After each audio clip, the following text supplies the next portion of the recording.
Eu entendo que a celebração da ceia do Senhor é a pregação da palavra de Deus.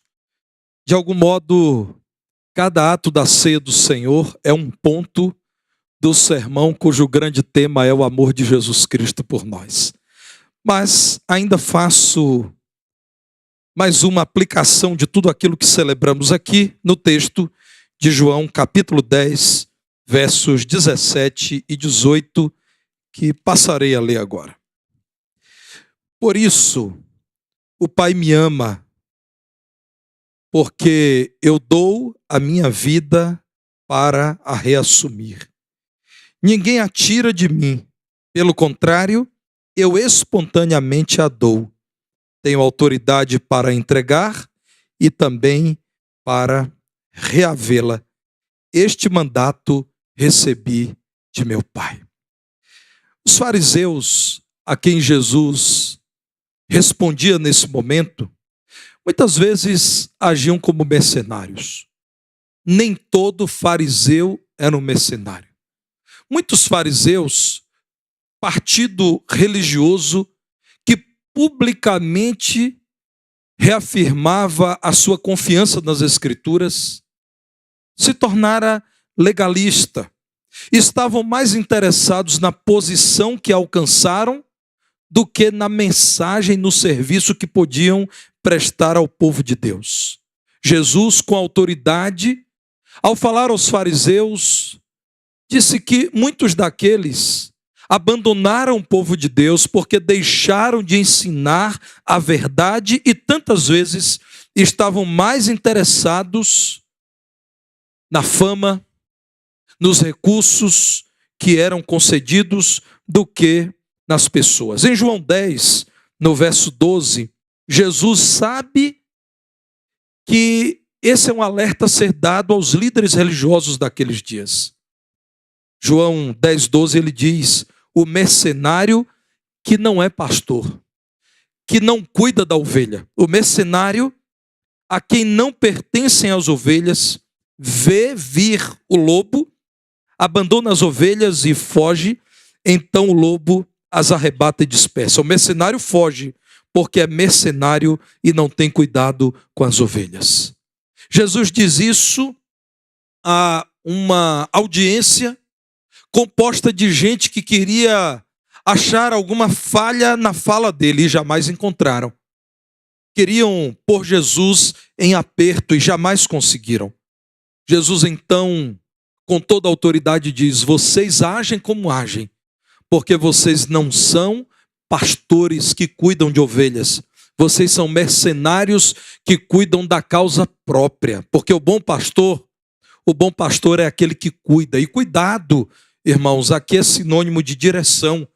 É aquele que conduz. É sinônimo de proteção. É aquele que, ao ver o lobo se aproximar, defende o rebanho.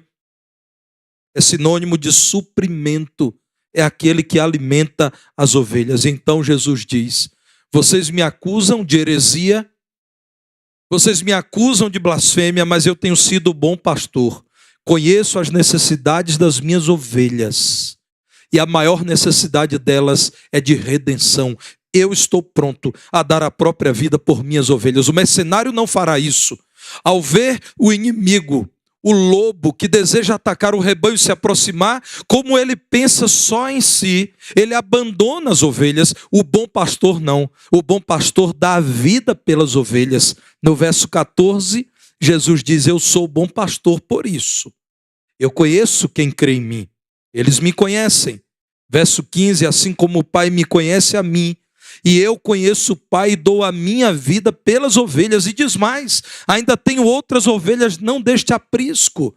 Jesus diz: vocês que se importam apenas com suas tradições, entendem que o aprisco do Senhor é Israel. Eu amo a casa de Israel, mas há ovelhas também fora deste aprisco. Jesus aqui se refere aos gentios. A mim me convém conduzi-las. Vocês, fariseus, desprezam essas vidas. Eu quero conduzi-las. Elas ouvirão a minha voz. Então haverá um só rebanho e um pastor. Uma vida ofertada pela redenção de todas as vidas. É o que Jesus diz. Em João 6,51, encontramos Jesus ensinando esta verdade. Eu sou o pão vivo que desceu do céu. Se alguém dele comer, viverá eternamente. E o pão que eu darei pela vida do mundo é a minha carne. Não há o que duvidar. Jesus fala do seu sacrifício. Ele é o pão que alimenta eternamente. Aquele que come dele, isto é, aquele que se apropria da obra dele. Aquele que crê no sacrifício dele do Calvário. Sacrifício que cumpre a justiça do Pai.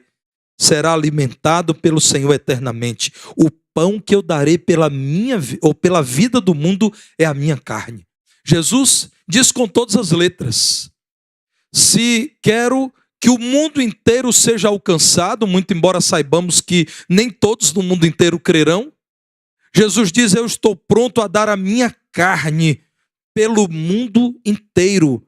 O pão que eu darei pela vida do mundo é a minha própria carne. Em 1 João 2,2 está aqui uma reafirmação de que Jesus veio para os judeus inicialmente, mas a partir do seu ministério entre os judeus, quis alcançar todos os povos. Vejam 1 João 2,2.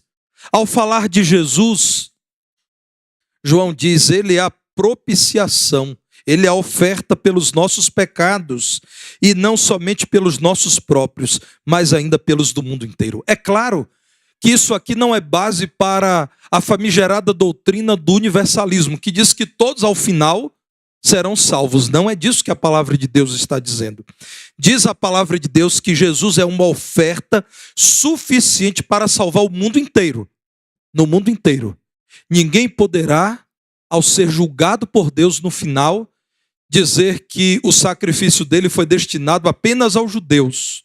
Jesus é propiciação não somente pelos pecados dos judeus, mas também do mundo inteiro. Não poderá alguém dizer que a graça do Senhor não lhe foi estendida. Ainda, irmãos, 1 João 4,14 diz-nos: nós temos visto e testemunhamos que o Pai enviou o seu Filho como Salvador do mundo, do cosmos. Esta é a oferta de Jesus. João 12,32. Voltando ao evangelho que utilizamos inicialmente, encontramos Jesus dizendo: e eu, quando for levantado da terra. Aqui está referindo-se à sua ressurreição dentre os mortos. Diz Jesus: atrairei todos a mim mesmo. E é o que aconteceu. Após a ressurreição de Jesus, o Espírito Santo foi dado aos crentes como Jesus prometeu. Jesus disse: eu irei, mas darei um outro Consolador que esteja para sempre convosco. E no poder do Espírito Santo, o Evangelho foi pregado em Jerusalém, na Judeia, em Samaria e até os confins da terra. Chamar Jesus de bom é o mesmo que chamá-lo de Deus. E os fariseus odiavam isso. Voltando a João 10, no verso 17, encontramos finalmente o texto que eu li inicialmente. João 10, 17, Jesus diz: o Pai me ama porque eu dou a minha vida para a reassumir. Jesus foi tido por muitos como bom porque curou enfermos, ressuscitou morto, multiplicou pães e peixes, acalmou o vento e o mar. Muitos disseram que Jesus era bom. E Jesus disse: se vocês acreditam que eu sou tão bom, vocês acreditam que eu sou Deus. Aqui Jesus está dizendo: eu sou Deus porque eu sou capaz de dar a minha vida, mas eu sou capaz de retomá-la. O plano do Pai é morte e ressurreição. Pois bem, eu sou capaz de morrer e ressuscitar. Eu sou Deus. Irmãos, o cristianismo não deixa margem para que alguém tenha outra ideia acerca de Jesus. Jesus é o próprio Deus, que em favor das ovelhas perdidas veio para salvá-las, para dar-lhes nova vida e esperança. Vejam ainda, irmãos, o texto de Marcos 10, verso 17, o texto que eu mencionei, isso me veio aqui à mente, quando um jovem perguntou a Jesus: bom mestre, que farei para herdar a vida eterna? Jesus então respondeu: por que me chamas bom? Ninguém é bom senão um, que é Deus. Deus amou a sua criação de tal modo que se fez carne na pessoa do Filho Jesus, que veio sacrificar-se pelas ovelhas perdidas. Isto é amor. Meus irmãos, no antigo sistema, o sistema defendido pelos fariseus como final, e Jesus dizia: não é final, é provisório. O Pai deu um sistema em que a ovelha é morta pelo pastor como provisório, mas agora o sacrifício é o pastor oferecendo-se pelas ovelhas. Jesus confronta os fariseus dizendo: agora não mais todas as ovelhas serão oferecidas pelo pastor, mas um só, que é o próprio Deus, que é o pastor, que é o Salvador, se dará por todos. O que Jesus está dizendo é que ele é a oferta de salvação aprovada pelo Pai, com quem Jesus é um, o Pai. Foi elaborado um plano perfeito. E é perfeito porque Jesus, sendo Deus, desfruta de perfeita comunhão com o Pai. Veja João 5,19.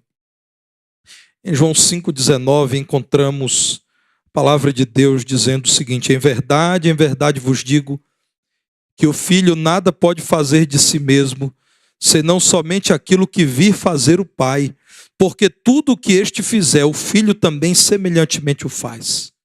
A oferta de Jesus é a oferta aprovada pelo Pai. Falamos do Deus Trino. O que Jesus fez foi aprovado pelo Pai. Quem mais, a não ser o Filho perfeito, o Cordeiro Santo, receberia tal aprovação? João 17, no verso 24, ainda nos diz: Pai, a minha vontade é que onde eu estou, essa é a oração de Jesus, estejam também comigo os que me deste. Em teu nome vim a esse mundo e o Senhor me deu. Continua Jesus dizendo: para que vejam a minha glória, que me conferiste, porque me amaste antes da fundação do mundo. Antes da fundação do mundo, o Pai, o Filho e o Espírito, como Deus Trino, já viviam em amor. Jesus é a oferta aprovada pelo Pai. A morte de Jesus foi planejada junto ao Pai antes da fundação do mundo, irmãos. Nenhuma força, portanto, poderia impedir o cumprimento do plano do Pai executado por Jesus na cruz. Um por todos, porque somente um jamais pecou, porque somente um é Deus, porque somente um é o pastor, o bom pastor, capaz de dar a sua vida pela redenção das suas ovelhas. Só existe um, aprovado pelo Pai, o nome dele é Jesus. Em João 19, no verso 11, Jesus respondeu a Pilatos: nenhuma autoridade terias sobre mim, se de cima não te fosse dada. Por isso quem me entregou a ti, maior pecado tem. Peca contra o Deus eterno, contra o Pai. No verso 30 do mesmo capítulo, quando, pois, Jesus tomou o vinagre e disse: está consumado, e inclinando a cabeça, rendeu o Espírito. Ele se entregou. E aqui chegamos, irmãos, à segunda conclusão daquilo que Jesus diz. Jesus não é apenas a oferta de salvação aprovada pelo Pai. Jesus é a oferta voluntária em favor dos homens. O missionário e teólogo William Carey Taylor, missionário no Brasil, escreveu o seguinte, isso me chamou a atenção, eu anotei enquanto revisava o sermão. Taylor disse assim: o homem Jesus Cristo foi, de todos os seres criados, até onde nos é conhecida sua história, o único que escolheu seu próprio destino, que o previu e aceitou juntamente com todas as demais condições. Irmãos, a ida de Jesus a Jerusalém para morrer seria suicídio se ele não fosse Deus. Jesus não foi vítima. Jesus foi o ator principal da saga da redenção. Jesus não foi apanhado em surpresa. Jesus quis a cruz. Jesus não foi encurralado por seus algozes. Jesus planejou dizer tudo o que precisaria dizer em nome do Pai e anunciar o reino até o momento certo em que ele, em Jerusalém, aceitaria a morte dolorosa do Calvário. Jesus é a oferta voluntária. Ele quis, motivado pelo amor que ele tem por você. Você não se sente abençoado por Deus ao ouvir isso? Sinta-se honrado por Deus. Você e eu, pequeninos como somos, precários em nossas condições espirituais, Deus, o Deus eterno, Criador e sustentador do universo, tanto amou você, que ele se fez carne e subiu à cruz para salvar você. Se isto não for amor, irmãos, eu não sei mais falar de amor.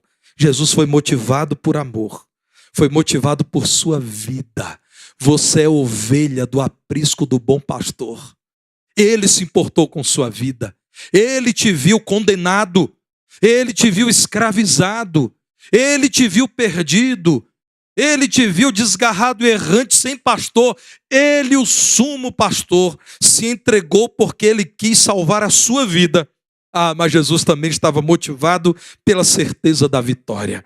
Jesus sabia que venceria a cruz, que não seria vencido pela maldade daqueles que prepararam a cruz para ele. Ninguém a tira de mim. João 10:18.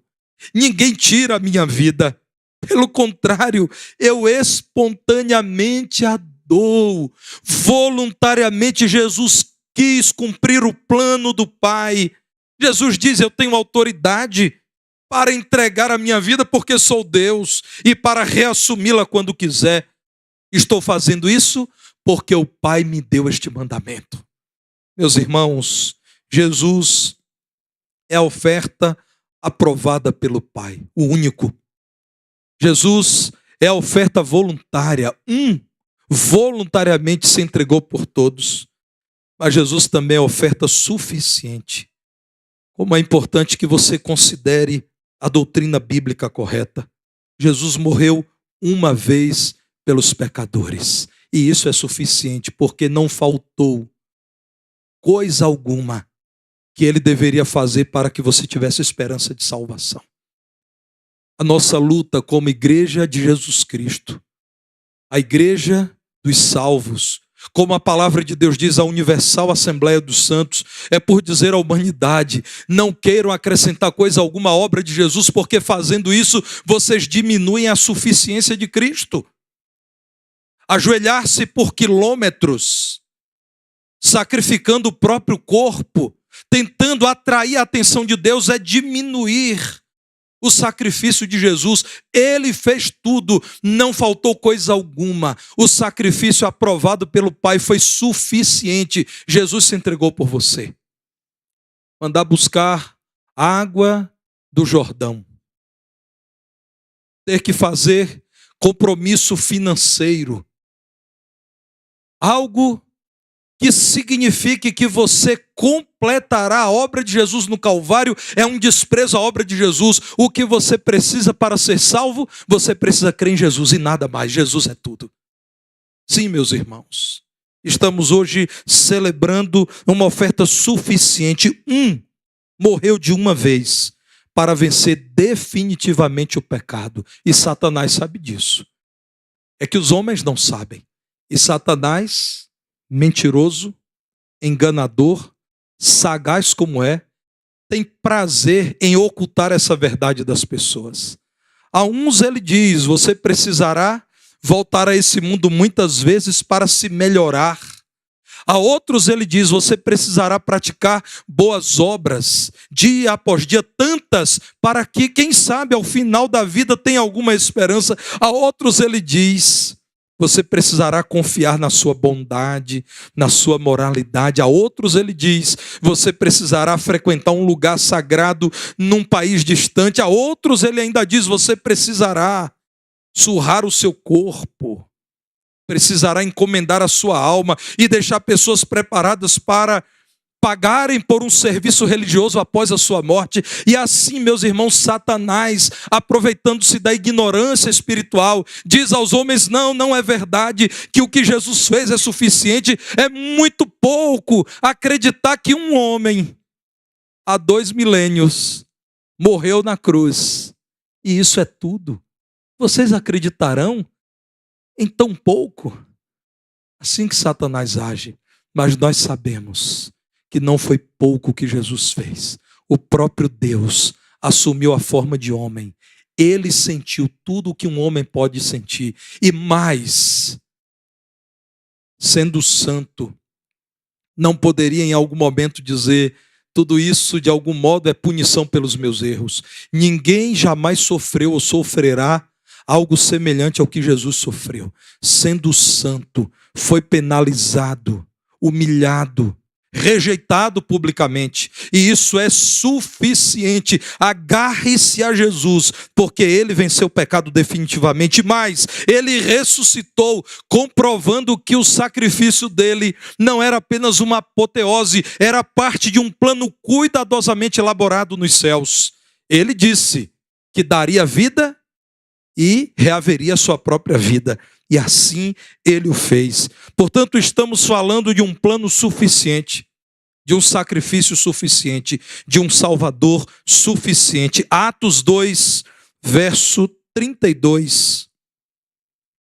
A este Jesus, diz Pedro, Deus ressuscitou, do que todos nós somos testemunhas. O que Pedro está dizendo é: ora, se ele cumpriu a mais difícil promessa, que é depois de 3 dias levantar-se dos mortos, cheio de glória e poder, o que mais ele não nos fará? Ele prometeu dar-nos o seu Espírito Santo, e hoje, como vemos, ele nos dá. Hebreus, capítulo 13, versos 20 e 21. Você precisa, meu irmão, ler a palavra de Deus quando diz em Hebreus 13, 20, ora, o Deus da paz, que tornou a trazer dentre os mortos a Jesus, nosso Senhor, o grande pastor das ovelhas, pelo sangue da eterna aliança, vos aperfeiçoe em todo o bem, para cumprirdes a sua vontade, operando em vós o que é agradável diante dele, por Jesus Cristo, a quem seja a glória para todos sempre. Amém. Jesus ressuscitou, cumpriu todo o plano, suficiente, perfeito para você. O que celebramos nessa noite é a oferta de Jesus. Os elementos simbólicos nos fazem perceber com vivacidade o que Jesus fez. Ele entregou o seu corpo e o seu sangue. Essa oferta foi santa, porque nele nunca houve pecado. Foi aprovada pelo Pai e é suficiente para salvar todos os que creem, em todas as épocas, de toda a condenação do pecado. Apenas quem rejeita essa oferta não será alcançado pelas consequências dessa oferta. Eu finalizo com João 10, no verso 19, quando Jesus diz, ou quando a palavra de Deus diz, que por causa dessas palavras rompeu nova dissensão entre os judeus. E os irmãos verão que na sequência por 2 vezes tentam matar Jesus, inclusive querendo apedrejá-lo. Somente quem não crê não poderá receber os efeitos do sacrifício de um santo, de um perfeito, de um Deus eterno, suficiente para redimir todo pecador que arrependido reconhece que ele é o Salvador. Não seja você o incrédulo, não seja você o carnal, não seja você aquele que rejeita tão maravilhosa oferta. A minha oração é que neste local, é que entre aqueles que nos acompanham, todos sejam capazes de reconhecer o plano perfeito executado em Jesus, o amor desta oferta voluntária, e reconhecendo que isso é tudo que é suficiente para nos salvar. Nessa noite, arrependidos, abandonem os seus pecados e creiam em Jesus Cristo, para que gratuitamente sejam salvos. Jesus Cristo é a oferta de um por todos os salvos, dentre os quais nós aqui estamos. Louvado seja o nome de Jesus. Vamos